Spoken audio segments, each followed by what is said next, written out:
we had COVID. We went through some COVID years, okay? And at the heart of it, I was vice president at the time, and we did some things to pivot, to change, and things of that nature. But as you know, as everyone has come out of post-COVID, there's kind of been this hangover effect. And how do you get re-engaged with the community? How do you get re-engaged with memberships? That was a challenge for us because we had to figure out, hey, we've been for years been able to provide training, content, whether it's in person or virtual. And I think from a challenging perspective, pricing went up as far as venues. We lost our venue that we had for years. If you recall, the Holiday Inn, the Key Bridge was destroyed and replaced with something shiny and new. So we were scrambling to find a home as far as where we can do our in-person events. And we were fortunate enough to do that over the last couple of years, finding some places that we could work with. So I think from the standpoint of that challenge, we overcame that just through pure perseverance. I mean, that's the biggest thing. We do have a lot of dedicated and passionate board members, as well as volunteers in our chapter. And collectively, we work together to overcome all those challenges.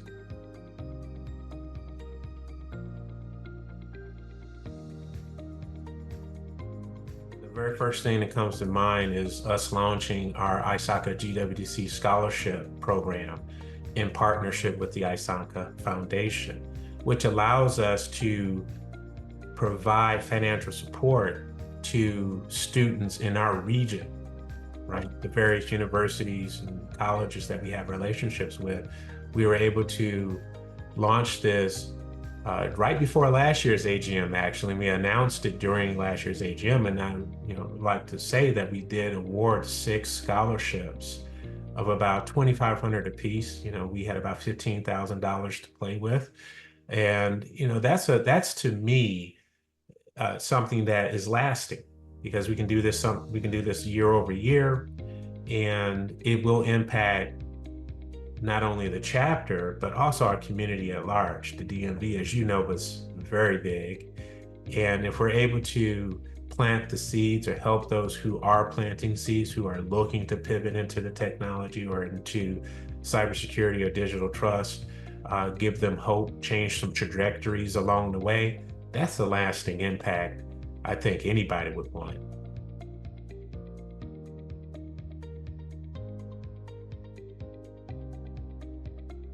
Wow, that's an easy one. Artificial intelligence. The generative AI, that is the game changer right now. And a lot of folks are talking about the next revolution, not revolution, but next evolution in technology, right? We had information tech, we had hardware, we had industry, we had the internet. Now we've got this next area, and it's focused for us. Our focus had to change to, what do we provide to our members? We want to hear what we're listening to our members, and they're saying, hey, we want to learn more about AI and generative AI. And individuals like yourself who train some of our members and others on the topic, it's so enriching for them to understand and to also demystify to some degree what AI is, right? Because first thing people hear is, I don't want to do that. That seems scary, right? So think about the internet and being able to do online transactions. Well, we used to call it back in the day, during the early days of .com, e-commerce, if you remember. And how many folks are like, no, I'm not putting my credit card nowhere. I'm not doing that on the computer. It's not safe. But look at where we are now. This is something we do every day. So like that, AI is forcing us and other organizations around the world to rethink about how technology can help, right? But also, being who we are as ISACA and ISACA Greater Washington, DC, how can we help those who are trying to use the technology in a good way with those guardrails, whether it's governance, whether it's ethics, how do we help them with that? So having the expertise to be able to do that is definitely something that we are looking forward to moving down the road.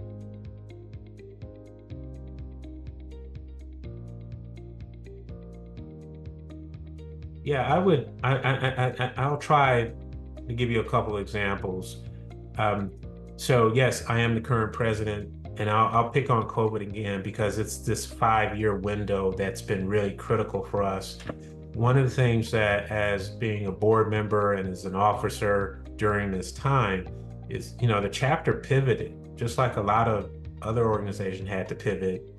We pivoted to the cybersecurity workshops, where for 1 hour, twice a week, for a good while, we were providing insights, had different presenters, different speakers talk about various topics related to cybersecurity. It won us an award, right? So my predecessor, who was the president at the time, um, that was his crowning achievement, right? But I think it extrapolates out to the future as well, because that's our MO. We try to provide innovative content, opportunities for you to learn, and things of that nature. So the training comes into play.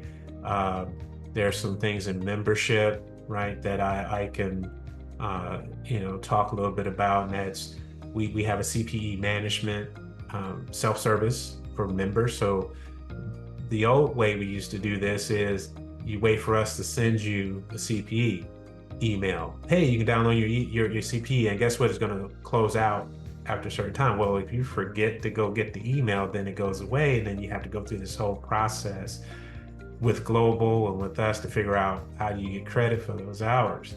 Well, with the CPE self-service, it's there. And you can go in anytime and download your certificate for the various conferences or seminars that you've attended. So we're constantly doing things to stay ahead of the game, right?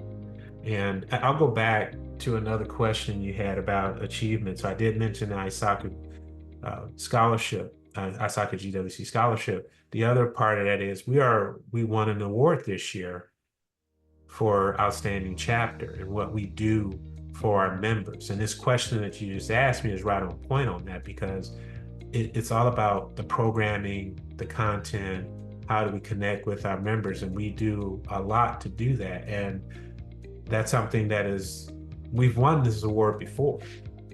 So, but it's great to win that award while I was here. So I feel good about that.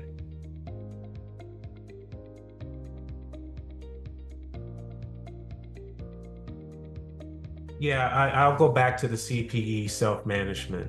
I mean, it's a game changer, and it allows the members to, at their pace, on their own time, go get their CPEs. That in the past, if you recall, if you didn't respond to the email or look at the email, that time runs out and then you don't have access to your CPEs anymore. And then at the end of the year, everybody does this.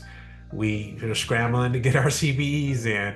Well, this allows them to go to one place, one stop, and I went to 7 events this year, and I received 7 different CPE levels, right? 7, 5, 4, whatever. That adds up over the year, right? And you get your 20 typically, right?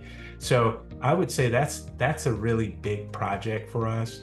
And it was implemented last year, but it's something that's been rolling and it's flourishing. So yeah, that's, to me, I'm very proud of that, because it took our membership committee, our IT committee, our web committee.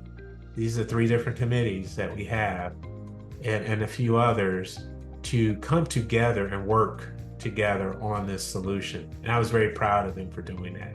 And I believe, and I think this is correct, each one that was involved, they received a meritorious award last year during the AGM. There was 4 individuals, and they were all involved in that CPE management program.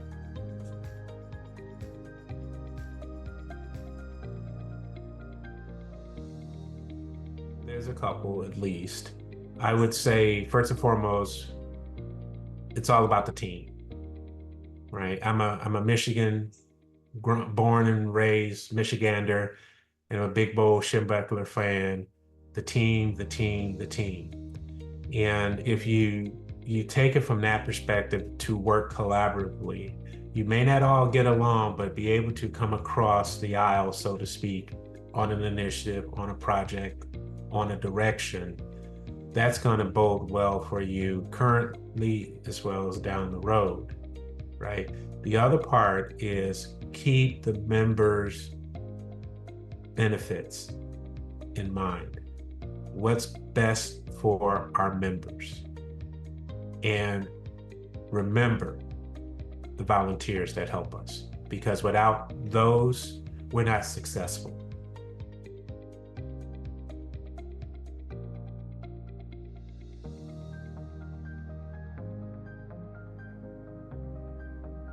That's a great question, because you're rubbing elbows with some of the best in the game when it comes to IT risk, comes to cybersecurity, when it comes to generative AI, when it comes to women in leadership, when it comes to diversity, equity, and inclusion. All those help you develop your professional acumen. For me, it's about the networking and how can I be of service to you? Not saying I need something out of it right away or immediately, but how can I be of service to you? From a personal perspective, it helped me in so many ways.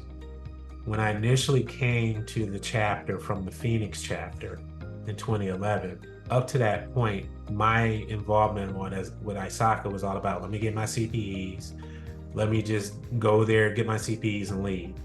But when I saw how the chapter worked, how the committees worked in the back end, how they supported each other, and then on top of that, you get the free CPEs because you're volunteering. And that's some advice for those who are thinking about becoming volunteers.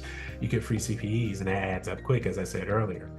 But personally, it made me step back and have that observant view on things. It is not all straight down the middle. Some of the stuff you have to have peripherals about, right? You have to have some peripheral about what you're seeing in the left or the right, straight ahead, right in front of you. And when I figured out how this all worked, and I said, oh, I want to be a leader of this chapter. So professionally, it does something for you. Personally, there's this growth inside of you, right? And then you mature and you continue to hone it. And you are where you are.